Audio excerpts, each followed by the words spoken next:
What's good, y'all? It's Gas, and this is how you make TDF beats. Let's go.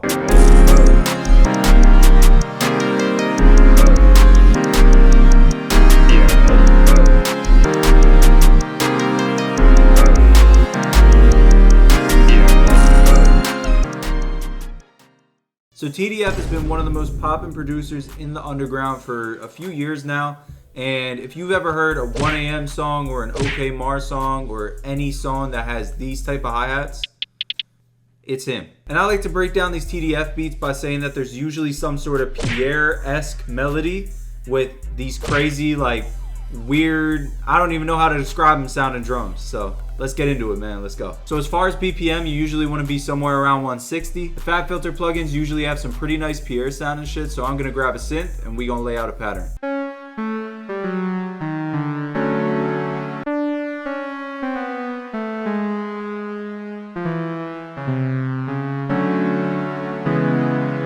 So I grabbed this Memories preset from Fat Filter Twin, and I just laid out pretty much the most basic progression you can. Just these two 7th chords, and then I just made a cut here just to make it not so repetitive. So it sounds like this.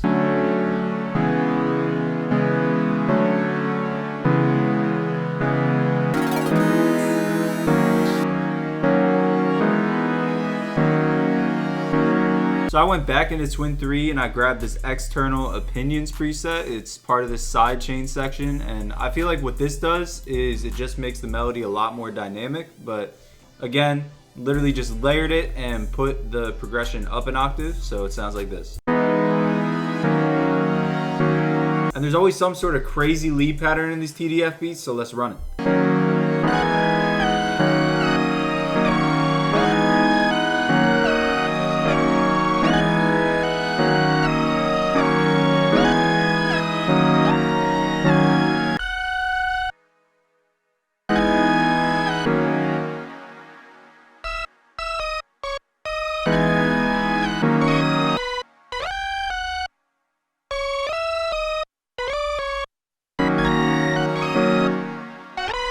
So I just went back into Twin 3 for a lead, and I just want to let y'all know, if y'all ever see me just using one plugin for a beat or something like that, really it's just because just right clicking and pressing this clone button is so much easier than opening up a new plugin, and I'm lazy. So if y'all ever see that, it's not like Twin 3 is an absolute necessity that you need to make these type of beats. I'm just lazy. But I grabbed this Gravel Sludge preset in the lead section, and I laid out this TDF style lead. Sounds like this.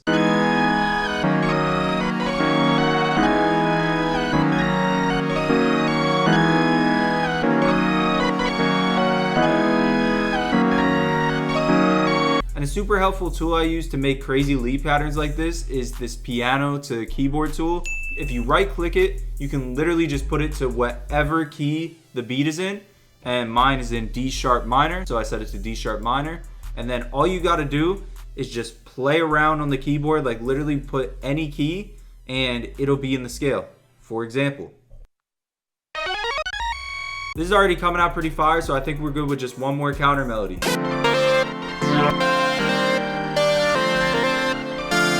So Twin 3 again, grab the Jack 'em Off lead, and then I laid out this pretty repetitive pattern. As you guys can see, I'm just repeating this first bar over and over again, and then in the 4th spot, I just replaced this part, and it's pretty much just that the entire time. So it sounds like this.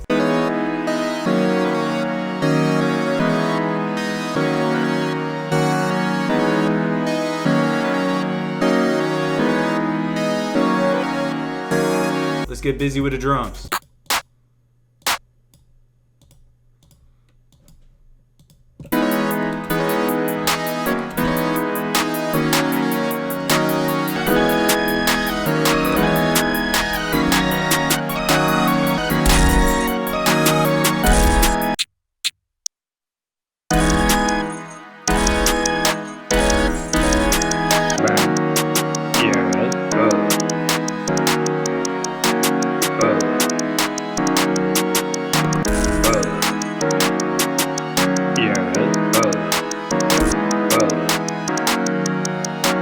Now we need that shit yourself 808.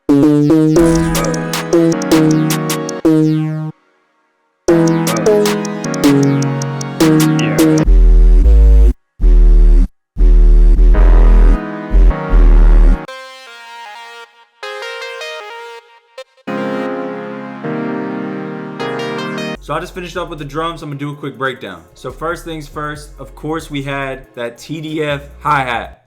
I did a two-step pattern and then I just had the same thing repeating every single 2 bars, and I just added like 1 or 2 notes here and there, but outside of that, literally just a 2-step pattern. And then we got this clap, again, same thing every single 2 bars, and it's just a basic clap pattern except for this one little accent note here. Then I got this little snare accenting the clap, no real rhyme or reason, I just laid out whatever sounded good in my head. And then this sound effect at the beginning of the pattern. And this right here is my favorite part of the beat.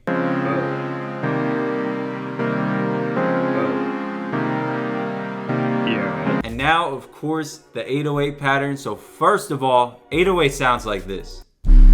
As far as the pattern goes, I had a few of these notes where you can see there's a good amount of empty space between that note and the next note. And the reason for that is just to make it a little less predictable. And of course, you need to have the envelope tab squared off where everything is down except for the hold in order for this to work. Sounds like this.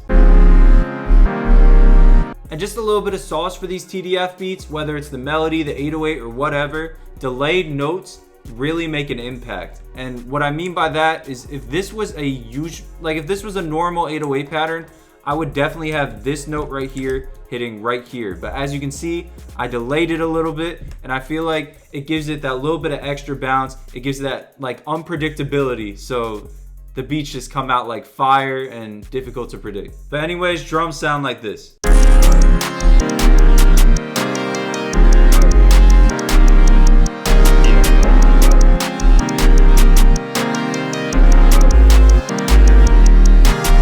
Now let's arrange it.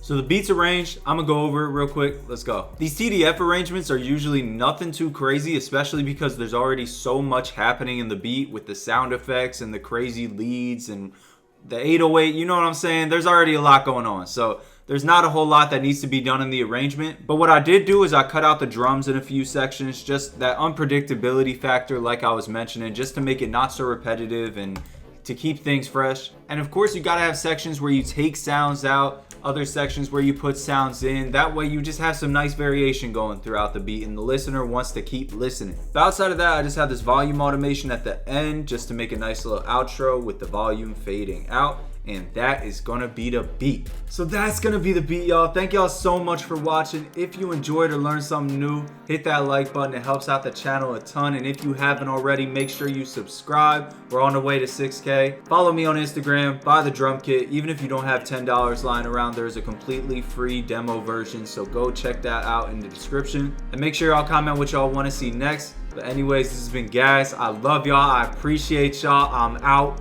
Peace.